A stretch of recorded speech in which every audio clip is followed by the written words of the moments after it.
नमस्कार दोस्तों। बहुत सारे लोग ये कहते हैं कि ये भूत प्रेत की घटनाएं केवल छोटे गांव में ही क्यों घटती है। इन लोगों का क्या अलग सा लगाव है छोटी जगहों से? भूत प्रेत चुड़ैल शैतान पिशाच ये सब कुछ सुनसान इलाकों में ही क्यों भटकते हैं, घूमते हैं? इक्का दुक्का कोई घटना हो गई तो बड़े शहर में हो गई, वरना सब छोटी जगहों तक सीमित। इसलिए भूत प्रेत होते ही नहीं है। बहुत सारे लोगों का ये मानना है कि भूत प्रेत तो सिर्फ कहानियों में ही होते हैं। लेकिन आज ऐसे लोगों की सोच को मैं बदलने वाला हूं। आज की एक ऐसी कहानी है जो आपका दिमाग हिलाकर रख देगी, क्योंकि ये जो भूतिया घटना है ये दुबई जैसी बड़ी जगह पर घटी। एक ऐसी जगह पर घटी जहां पर बहुत सारे लोग रहते, बहुत सारे लोगों का आना जाना, बहुत ज्यादा चहल पहल। वहां पर ये बहुत डरा देने वाली घटना घटी है। तो चलिए शुरू से शुरू करते हैं। चलते हैं सन 2010 के टाइम पे और जानते हैं एक ऐसी कहानी जो लिटरली आपकी रात और भी ज्यादा काली कर देगी। 2010 में जतिन नाम का एक लड़का था जो कि मुंबई के पास के एक छोटे से गांव का रहने वाला था। जतिन का हमेशा से यह सपना था कि वो दुबई जाए, वहां पर जॉब करे। इसने अपनी पढ़ाई लिखाई मुंबई से ही किया हुआ था, मार्क्स वगैरह बहुत अच्छे आए थे और यहाँ पे उसको अच्छी सैलरी वगैरह के ऑफर मिल रहे थे जॉब करने के लिए। लेकिन नहीं, वो चाहता ही नहीं था, वो लगा हुआ था। इसी चक्कर में वो दुबई के 3-4 राउंड मार चुका था। अलग अलग जगहों पर जाता, अलग अलग कंपनीज में जाता, वहां पर इंटरव्यू देता कि कहीं तो किस्मत खुल जाए। दरअसल जतिन का एक पुराना दोस्त, कह सकते हैं बचपन का दोस्त, दुबई में ही रहता था और दुबई में रह के उसने अपना एक बिजनेस स्टार्ट किया था।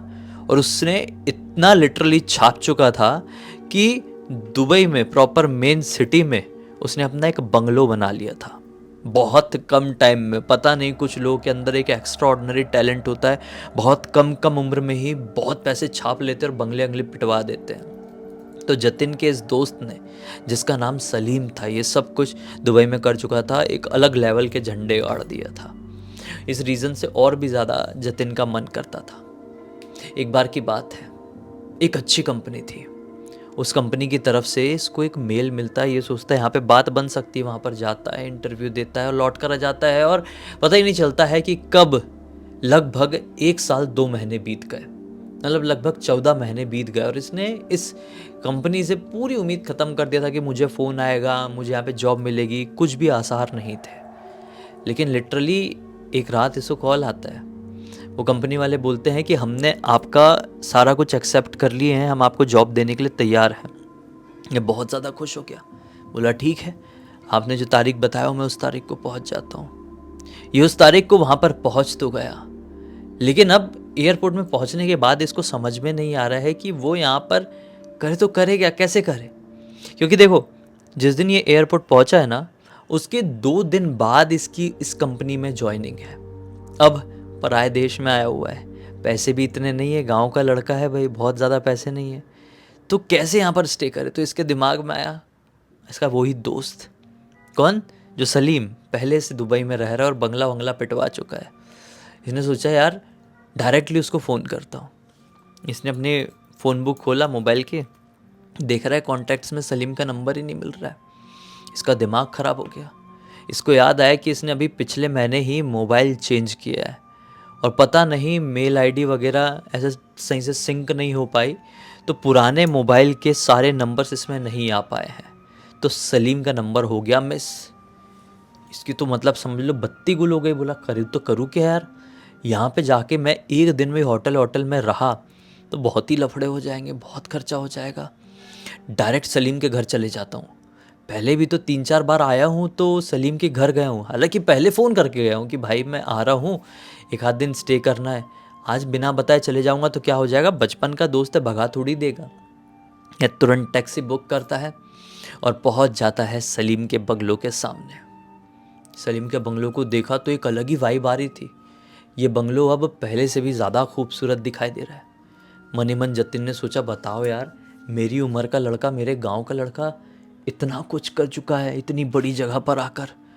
अब मेरे भी वो दिन दूर नहीं है जब मैं भी ऐसे ही एक आलीशान घर यहाँ पर बनवाऊंगा, क्योंकि मुझे भी अब यहाँ पर नौकरी मिल रही है और अच्छी खासी सैलरी मुझे भी ऑफर हुई है। वो चले जाता है, बिल्कुल मेन दरवाजे के सामने। दरवाज़ा खटखटाता है। रात का वक्त हो रहा था, लगभग यही कोई 8 साढ़े 8 बज रहे थे। दरवाज़ा खोलता है सलीम, और सलीम जतिन को देखकर पूरा शॉक्ड कि अरे जतिन, तू डायरेक्टली कैसे? ये कहता है कि अरे यार क्या बताऊँ, मैं फ़ोन करने वाला था लेकिन मोबाइल नंबर मिस हो गया, मैंने मोबाइल चेंज किया। पूरी कहानी उसको सुनाता है और सलीम कहता है चल कोई बात नहीं, आ जा अंदर। अब ये उसके घर को देखता है, सोचता है कि यार बहुत सुंदर इंटीरियर कर लिया है और भी थोड़ा इंटरनल कंस्ट्रक्शन का काम किया हुआ है। ये मनी मन सोचता है कि यहाँ पर मैं एक दिन क्या 4 दिन भी रुक जाऊँगा तो सलीम को कोई प्रॉब्लम नहीं होगी। अच्छा है। सलीम भी उससे थोड़ी बहुत नॉर्मली बात करता है और कहता है कि एक काम कर, थोड़ा फ्रेश हो जा, मुँह हाथ धो ले और जाकर थोड़ा सो जा। एक हाथ नींद हो जाएगी तो तुझे थोड़ा आराम मिलेगा, बॉडी रिलैक्स हो जाएगी, बहुत थकान होगी ना। ये बोलता है बिल्कुल।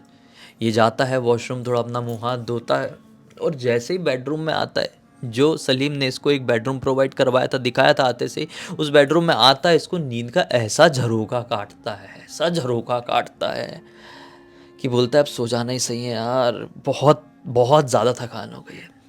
और ये सो जाता है। लगभग 9 बजे के आसपास ये गहरी नींद में चली गया। खाना वाना कुछ अता पता नहीं है। लगभग 12 बजे के आसपास इसकी नींद थोड़ी सी हल्की सी टूटती सी है, और जब ये आंखें खोलता है तो इसको इसी घर के हॉल से किसी की आवाज़ सुनाई देती है। जतिन सोचता है कि अरे सलीम 12 बज गए, अभी तक सोया क्यों नहीं है और किससे इतनी ज़ोर ज़ोर से हंस हंस के बात कर रहा है। उठ के देख के आता हूँ। ये उठा और घर के हॉल तरफ बढ़ा। हॉल में पहुंचा तो क्या देखता है, एक खूबसूरत सी लड़की जो कि फॉरेनर है, वो सलीम के साथ बैठी हुई है और ठाके मार मार के बातचीत कर रहे हैं दोनों, एकदम मस्ती मजाक के मूड में, और एकदम पार्टी वार्टी वाला माहौल बना हुआ है, बढ़िया वाला। ये उस नज़ारे को देखता है, वहाँ की वाइब को देखता है। हॉल की लाइटिंग वाइटिंग भी अच्छी कर दिए थे, मतलब जैसे एकदम ऐसे फिल्म की शूटिंग, और इतना खूबसूरत नज़ारा लग रहा था सलीम के घर का। तो जतिन एकदम वो हो गया, पूरी नींद वींद खुल गई। और इतने में सलीम की भी नज़र जतिन के ऊपर पड़ी और जतिन को इंट्रोड्यूस कराता है सलीम अपनी गर्लफ्रेंड के साथ। ये जो गर्लफ्रेंड थी, इसका नाम था लॉरा। लॉरा स्कॉटलैंड की रहने वाली थी और काफ़ी समय से दुबई में रह रही थी, और यहाँ पर रहते रहते ही वो सलीम की गर्लफ्रेंड बनी थी। तो इससे मिलके बहुत अच्छा लगता है जतिन को। और साथ ही साथ लॉरा और सलीम दोनों कहते हैं जतिन से कि यार नींद हो गई है तो तू भी थोड़ा बैठ, हमारे साथ पार्टी एंजॉय कर, रिलैक्स हो जाएगा थोड़ा सा, फिर अच्छे से ज्वाइनिंग कर पाएगा। ये बोलता है सही है, थोड़ा मैं मुँह धो के आता हूँ और अपने आप को रिलैक्स करता हूँ तुम लोगों के साथ। मतलब मज़ा आ रहा है यार, अमीर लोगों की पार्टी में, ऐसी मन में मन बोलता है और वॉशरूम तरफ जाता है। वॉशरूम में जैसे ही नल चालू किया, मुंह धोया है अपना, और जैसी आईने में देखा अपना मुंह उठा के कि फट से एक चाटा इसको पड़ा है गाल में, पूरी फुल ताकत से किसी ने मारा है, बहुत जोर का, पूरा कान झन्ना गया, पी ऐसी वाली आवाज आ गई। ये इधर उधर करके एकदम पूरी बॉडी कांप गई यार। इधर उधर करके देखा, लिटरली कोई भी नहीं है बाथरूम में। बाथरूम अच्छा खासा बड़ा है, ऐसा भी नहीं कि कोई बाथरूम में घुसा चाटा मार के भाग गया, नहीं। बाथरूम का दरवाज़ा ये अंदर आके बंद किया था, मुंह धोते टाइम भी कोई नहीं था, उठा जब भी कोई नहीं था, हवा से चाटा पड़ा था इसको बहुत ज़ोर का। इसका दिमाग ख़राब हो गया, बोला ये क्या था। ये गुस्से में हड़बड़ा के बाथरूम से निकल ही रहा था कि दरवाजे तक पहुंचा, ऐसा दरवाजे को हाथ लगाया ही है कि दरवाज़ा खोलने के लिए, मतलब वो कुंडी में, इसको बहुत ज़ोर से सीने में किसी ने मारा है और ये बिल्कुल सीधा अपने सर के बल बाथरूम की ज़मीन पर गिरा है, फाट से, बहुत ज़ोर का। इसका हल्का सा खून आ गया, बोला ये क्या है, शिट, मुझे क्या चीज़ मार रही है, मुझे दिखाई क्यों नहीं दे रही है। ये खुद को संभालते हुए उठा और चिल्ला रहा है, सलीम सलीम जल्दी बाथरूम की तरफ आ, क्या हो रहा है यहाँ पे, कुछ समझ में नहीं आ रहा है। इतने में बाथरूम की लाइट जुग जुग जुग जुग जुग जुग जुग जुग जुग जुग जुग जुग जुग जुग जुग बंद चालू होने लगी। अब इसको ऐसा लगा कि सलीम मस्ती मजाक कर रहा है, वही कुछ हरकतें कर रहा है, बाहर से लाइट बंद चालू वही कर रहा है। इसको ये तब तक लगता रहा जब तक बाथरूम के नल अपने आप चालू नहीं हो गए। लिटरली ये जो लाइट जुब जुब जुब जुब हुई है और ये उठने की कोशिश किया, ये आने वाले 30-35 सेकंड तक किया था, और ये सोचा भी 30-35 सेकंड तक के लिए ही था कि सलीम मेरे साथ मजाक कर रहा है। और ये गिरने के 30-35 सेकंड बाद ही ये नल इसकी आंखों के सामने 4-5 नल थे, ये फट से ऐसे चालू हो गए। पूरे बाथरूम में पानी बहने लगा। ये बोला कुछ तो गड़बड़ है, मुझे यहाँ से भागना चाहिए। वो उठा, जैसे तैसे करके अपना सर संभालते हुए बाथरूम का दरवाज़ा खोला, बाहर निकला। बाहर पूरे घर की लाइट बंद है। जगमगाता हुआ खूबसूरत सा ये घर अभी एक खंडहर सा समझ में आ रहा है। देखो अंधेरा है, कोई रोशनी नहीं है, लेकिन आप किसी साफ सुथरे कमरे में अपना कदम रखो, और भले ही वहाँ पे पूरी लाइट्स ऑफ हो, आपकी आंख बंद हो, आपको वाइब आ जाएगी कि ये कमरा साफ है। लेकिन आप किसी खंडहर के अंदर अपना कदम रखो तो आपको अलग ही समझ में आएगा कि ये जगह साफ सुथरी नहीं है, ये खंडहर है। आपकी आंख बंद है तो भी समझ जाओगे, ये एक सेंस आ जाता है, स्मेल वाइब वहाँ से समझ में आता है। तो अंधेरे में इसको समझ में आ रहा है कि ये घर अब वो घर नहीं लग रहा है। ये डर गया, बोला ये क्या है। अभी जब तक बाथरूम जा रहा था तब तक ये घर तो पार्टी वाली वाइब से जगमगा रहा था, एक बढ़िया लाइट जल रही थी। और अब आवाज़ लगाता है, अरे सलीम लाइट कैसे चली गई, देखना मैं बाथरूम में बहुत जोर का गिर गया और कुछ समझ में नहीं आ रहा है, क्या हो गया मेरे साथ। और ऐसा करते करते बोलते बोलते सलीम को आवाज़ लगाते लगाते ये हॉल में पहुंच गया। लेकिन सलीम की कहीं से भी कुछ भी कोई नामो निशान समझ में नहीं आ रहा है। सलीम दिखाई नहीं दे रहा है, ना ही उसकी गर्लफ्रेंड लौरा दिखाई दे रही है। ये बोलता है ये क्या प्रॉब्लम हो गई यार, और अचानक से जुब से लाइट आ जाती है। अब यहाँ पे ना ही सलीम है, ना ही लौरा, और ना ही पार्टी वाला माहौल। फिर ये घबरा जाता है और भागने सोचता है मैं बाहर जाता हूँ, और दरवाज़ा खोलने की कोशिश करने लगता है कि इस घर में अभी अभी क्या हुआ, लेकिन दरवाज़ा खुलता नहीं है। इतने में एक दूसरे बेडरूम से सलीम बाहर निकलता है, बोलता है अरे जतिन क्या हो गया, कहाँ भाग रहा है। ये बड़बड़ाते हुए इसके पास आता है, सलीम के पास, बोलता है यार अभी अभी ऐसा हुआ, मैं बाथरूम गया हुआ था, वहाँ पे मेरे को किसी ने धक्का मारा, चाटा मारा, देख मेरा खून निकल गया। इतने में लौरा भी उसी बेडरूम से बाहर निकलती, बोलती है अरे डोंट वरी मैं ठीक कर दूंगी करके उसको थोड़ा कुछ दवाई वगैरह लगाती है, मलहम पट्टी वगैरह कर देती है, और बोलती है कि देखो अब तुमको चोट लग गई है, पार्टी वार्टी छोड़ो, हमारा भी अब मूड नहीं है, तुम भी जाके आराम करो, सो जाओ, फालतू का सही नहीं रहेगा अभी बैठना। ये सोचता है कि साला अब भी तो बाथरूम जाने से पहले इन लोगों ने पूरा माहौल सेट करके रखे थे। मैं बाथरूम गया, बाथरूम में एक बार गिरा और इन लोगों का पूरा माहौल वहाँ से सिमट गया और ये लोग बेडरूम में आ गए, मतलब क्या बात है, क्या सीन है ये। चलो कोई नहीं, इनका मूड ख़त्म हो गया होगा। अब तो वैसे भी मैं भी कहाँ बैठ सकता हूँ, बहुत ज़ोर का लगा, वो तो अच्छा हुआ लौरा थी जो उसने मेरी मलहम पट्टी कर दी, सो जाता हूँ। अभी चले गए अपने वाले बेडरूम में। अभी सलीम और लौरा एक दूसरे बेडरूम में है। अब अपना जतिन जो इसको बेडरूम प्रोवाइड कराया गया इस घर में, उस बेडरूम में पहुंच गया और सो गया। जाते से ही नींद लग गई, थकान भी, चोट भी, डर भी, नींद लग गई। लगभग 3 बजे के आसपास इस घर में कुछ बहुत जोर से फाट से गिरता है, फाट से, पूरा मतलब जैसे फटाका फूटता है ना, वैसी वाली आवाज़ आई। ये डर के मारे एकदम उठा, जना के सिर में बहुत दर्द लग गई थी ना, खून आया था। और अभी देखा कि पूरे घर की लाइट बंद चालू हो रही है। भले ही वो नाइट लाइट्स चालू है, लेकिन वो भी बंद चालू हो रही है। और यहाँ पे एक बहुत गंदी सी स्मेल आ रही है। ये फिर उठ के जाता है, सलीम का दरवाज़ा खटखटाता है। सलीम इरिटेट होकर दरवाज़ा खोलता है, बोलता है जतिन क्या हो गया यार, क्यों इतना परेशान हो रहा है। ये बोलता है कि भाई तेरे घर में कुछ प्रॉब्लम है क्या। जतिन बोलता है तेरे घर में कुछ प्रॉब्लम है क्या, 2 बार हो गया, पहली बार मैं बाथरूम में गिरा हूँ और इस बार कुछ गिरने की आवाज़ है और लाइट बंद चालू होती है यार मुझे, और स्मेल आ रही है, भूत भूत जैसा फील हो रहा है। तो सलीम बोलता है तू समझ गया है क्या। तो जतिन बोलता है क्या समझ गया, मैं नहीं समझा। तो सलीम बताता है कि भाई देख, अभी से कुछ समय पहले की बात है, मैं अपने बंगले से गया हुआ था बाहर कहीं, मेरे एक दोस्त ने मेरे से इस बंगले की चाबी लिया था और बोला था कि मैं 1-2 दिन अपनी गर्लफ्रेंड के साथ रहूँगा और चले जाऊँगा। वो अपनी गर्लफ्रेंड के साथ मेरे बंगले में आया और इन लोगों ने पार्टी की रात भर, नशे में एक दूसरे से लड़ाई कर लिए, हाथापाई कर लिए, और दोनों उसी रात वहीं पर सिमट गए, वहीं पर ख़त्म हो गए, वहीं पर निपट गए। फिर मैं आया और बहुत सारी कार्रवाई हुई थी, मैं फंसते फंसते बचा हूँ बड़ी मुश्किल से, लेकिन उसके बाद से मुझे ये फील होता है कि इस घर में किसी न किसी आत्मा की, भूत की प्रेजेंस है। तुझे भी फील हो रहा है क्या। ये बोलता है हाँ भाई प्रेजेंस है, और उस आत्मा ने मुझे मार के गिराई है, वो कुछ फोड़ी भी है इस घर में, मुझे आवाज़ आई भी बहुत ज़ोर के। तो ये बोलता है कि अरे टेंशन मत पाल, लौरा भी सो रही है, उसको डिस्टर्ब हो जाएगा, तू भी जाके सो जा। आत्माएं भली इस घर में होगी, मेरे को मालूम है ना, मेरा घर है, आत्माएं हैं इस घर में, लेकिन वो नुकसान कुछ नहीं पहुंचाती। तू फालतू डरते रहेगा तो तेरा ही नुकसान है, तू सो जा, तेरे को वो टच भी नहीं करेगी। ये बोलता है ठीक है भाई, ऐसी बात है तो आज रात की आखिरी रात है इस घर में, मैं कल कहीं देख लूँगा, मैं भूतों के साथ एक घर में रात गुजार रहा हूँ क्या। ऐसा बोलता है सलीम को, और फिर अपने कमरे में चले जाता है। और फिर जैसे ही लेटा चादर ओढ़ के, इसका चादर 15 मिनट बाद सुप से कोई खींचा, और अब ये उठा, हैट बोला, इसकी ऐसी तैसी, कल का जाता मैं आज ही चले जाऊंगा। तीसरी बार हो रहा है, एक बार बाथरूम में गिर गया, एक बार ये आवाज़ आ गई, तीसरी बार किसी ने चादर खींच लिया। भाई अब नहीं हो पा रहा है, इस घर में नहीं रहना है मेरे को, बिल्कुल भी नहीं। ये उठा और आवाज़ लगाने लगा, चिल्ला चिल्ला के, अरे भाई सलीम मैं जा रहा हूँ, सलीम सलीम तेरे घर में भूत प्रेत है, मैं जा रहा हूँ, मेरे को समझ में नहीं आ रहा है कुछ।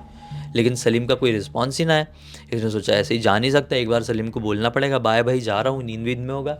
ये सलीम के बेडरूम में डायरेक्टली घुस गया, देखा तो सलीम बेडरूम में है ही नहीं, ना लौरा है। हॉल में गया, यहाँ पे भी सलीम लौरा नहीं, पूरे घर में छान मारा, सलीम लौरा है ही नहीं। अरे ये क्या मामला क्या है यार, हाँ जाता हूँ बाहर ही बैठता हूँ, मैं तो क्या करूँ, कुछ समझ में नहीं आ रहा है, पराया देश है। ये दरवाज़ा खोला, अपना बैग था इसके पास, और बाहर जाकर बैठ गया बंगलों के। और एक बेंच बनी हुई थी, इसने सोचा था कि बस कुछ ही घंटे में तो सुबह हो जाएगी, फिर टैक्सी वैक्सी बुलवा लेगा, बैठ के कोई होटल चलेगा। अभी रात के 3 साढ़े 3 बजे कौन सी टैक्सी होटल मिलेगा इसको, ऐसी माहौल सही नहीं रहता है ना कोई अनजान जगह पे। इसलिए सोचा कि बंगलों के सामने बेंच बनी हुई, वहाँ पे बैठ जाऊँगा। ये बैठे बैठे इसकी आंख लग गई, और बज गए कब 6 साढ़े 6, पता नहीं चला, हल्की सी रोशनी के साथ इसकी आंखें खुली। इसकी जैसी आंखें खुली तो इसका फ़ोन बजता है, मोबाइल देखता है तो नंबर था इंडिया का, अननोन नंबर। ये फ़ोन उठाता है, हेलो। वहाँ से फ़ोन में एक अंकल जी कहते हैं, अरे बेटा जतिन, मैं सलीम का अब्बू बोल रहा हूँ। बोले हाँ बोलिए अंकल क्या हुआ। सलीम के अब्बू बोलते हैं कि बेटा हम तुमको बताने से थोड़ा चूक गए थे, अभी से ठीक 1 साल पहले सलीम अपने दुबई वाले बंगले में संदिग्ध हालत में मृत पाया गया, मरा हुआ पाया गया, संदिग्ध हालत में मृत पाया गया था। हमने उसकी बहुत कार्रवाई करने की कोशिश किए थे, पता करने की कोशिश किए थे, तो फिर किसी का हाथ इसमें समझ में नहीं आया। यही समझ में आया कि वो अपनी एक गर्लफ्रेंड के साथ कुछ कर लिया होगा उसने, गलत हरकतें जो उसको नहीं करना चाहिए था, नशा वगैरह, और हाथापाई कर लिया अपनी अंग्रेज गर्लफ्रेंड के साथ, और वहीं पर दोनों की जान चली गई थी। हम बता नहीं पाए थे उससे खास दोस्तों को, अभी बता रहे हैं कि साल भर हो गया है, और हमने एक तरीके से मीटअप जैसा रखे हैं अपने घर पे कि 1 साल हो गया है और सलीम की याद में सब लोग मिलेंगे, तो बेटा आ जाना। तो ये बोलता है क्या बात कर रहे हो अंकल, मैं अभी सलीम के बंगलों में ही हूँ दुबई में। अंकल जी बोलते बेटा मजाक मत करो, अभी तुम कैसे मूड में हो कैसे नहीं, हमारा तो फ़र्ज़ बन रहा है, तुम उसके बचपन के दोस्त हो ये बताने का, तो बेटा आ जाना, मिलते हैं हमारे मुंबई वाले घर में। ऐसा बोल के अंकल ने फ़ोन काट दिए। इसका दिमाग हो गया वाइब्रेट। ये अपने एक दूसरे दोस्त को फ़ोन लगाता है और सलीम के बारे में उस दोस्त से पूछता है। बोलता है भाई अभिषेक, तुझे मालूम है क्या सलीम कहाँ रहता है, कैसा क्या है। तो अभिषेक बोलता है कि भाई तुझे नहीं मालूम क्या, 1 साल पहले की तो बात है, दुबई वाले बंगले में अपनी अंग्रेज गर्लफ्रेंड के साथ पी पा के लड़ाई कर लिया था, और वहीं पर दोनों ने एक दूसरे को सुलटा दिए हैं। बोलता है शिट, ये कैसे हो सकता है। इसके हाथ से मोबाइल छूट जाता है। लिटरली इसके मन में इतना ज़्यादा डर लग गया ना, इतना ज़्यादा डर कि इसने अपना सपना तक अपने दिमाग से हटा दिया। डर बैठ गया, ये दुबई से आ गया वापस, रिटर्न आ गया। और फिर यही कोई अभी से 1 आध साल पहले वापस दुबई में गया, अपने आप को वापस से माइंड सेटअप करके। इंडिया में उतने समय तक कुछ काम किया था, एक्सपीरियंस कमाया था, अभी वापस से वहाँ पर सेटल हुआ है। और जब हुआ, और अभी से कुछ दिन पहले उसके घर के सामने से गुजर रहा था, तो वो यादें उसको एक अचानक से दिमाग में हिट करी। तो सोचा कि ये कहानी तो पूरी दुनिया को पता चलना चाहिए, पूरी फिल्मी कहानी के जैसे। तो ये कहानी अपने जतिन ने हमें इंस्टाग्राम पर लिख कर भेजा। मैंने भी पढ़ा तो मैं लिटरली शॉक हो गया। मैंने बोला ये तो पिक्चर की कहानी हो गई। सुनाना तो बनता है, बड़ा मज़ा आएगा लोगों को। हाँ, कैसी लगी कमेंट सेक्शन में ज़रूर बताइए। बाकी अब तक देख लिए हैं तो वीडियो को लाइक ज़रूर कर देना, चैनल को सब्सक्राइब करके बेल आइकन दबा के ऑल के ऑप्शन में क्लिक करना, क्योंकि इसी तरह के हैरान कर देने वाले खौफनाक वीडियोस डेली आप लोगों के सामने लेके आते रहते हैं। इंस्टाग्राम की लिंक इस वीडियो के डिस्क्रिप्शन बॉक्स में जाए, क्लिक करके डायरेक्टली वहाँ पर पहुँच जाना। और इसी तरह की कोई भी कहानी, टॉपिक या जानकारी आप लोग के पास भी है तो लिख भेजना। हो सकता है हमारा अगला वीडियो कल आपके हिसाब से बन रहा हो। तो चलिए कल फिर से मिलते हैं, तब तक के लिए बहुत बहुत धन्यवाद। आपका दिन शुभ हो।